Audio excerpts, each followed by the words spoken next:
Anti ഓക്സിഡന്റുകൾ, ധാതു ലവണങ്ങൾ, വിറ്റാമിനുകൾ, പ്രോട്ടീനുകൾ, നാരുകൾ എന്നിവയുടെ കലവറയാണ് ഇലക്കറികൾ. ഇലക്കറികൾ കഴിക്കുന്നത് കൊണ്ട് കുടലിന്റെ ചലനശേഷി വർദ്ധിക്കുന്നു. ഇത് ദഹനം സമ്പൂർണമാക്കുകയും കുറ്റമറ്റതാക്കുകയും ചെയ്യുന്നു. അതുകൊണ്ട് തന്നെ ശരീരത്തിൽ അടിഞ്ഞുകൂടിയിട്ടുള്ള വിഷാംശങ്ങളെ പുറന്തള്ളുന്നതിന് ഇത് സഹായിക്കുന്നു. കർക്കടകത്തിലെ കരുത്ത് 10 ഇലയിലാകുന്നു. ഇവ ഏതെല്ലാം എന്ന് നോക്കാം.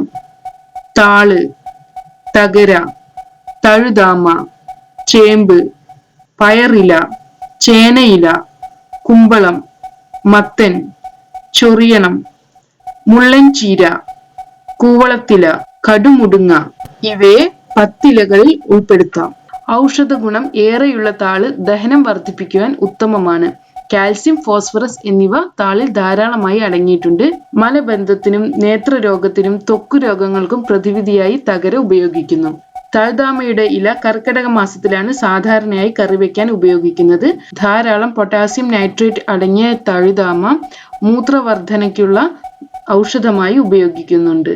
പിത്തം, ഹൃദ്രോഗം, ചുമ എന്നിവയ്ക്കും തഴുതാമ നല്ലൊരു ഔഷധമാണ്. കുമ്പളത്തിന്റെ ഇല രക്തശുദ്ധി വരുത്തുന്നതിനും രക്തസ്രാവം നിയന്ത്രിക്കുന്നതിനും ഫലപ്രദമാണ്. ഇത് പതിവായി കഴിക്കുന്നത് ശരീരകാന്തിക്കും ബുദ്ധി കൂർമ്മതയ്ക്കും നല്ലതാണ്.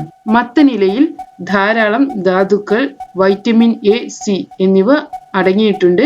ഏറ്റവും അധികം ഔഷധ ഗുണങ്ങൾ അടങ്ങിയ ഇലയാണ് ചീര.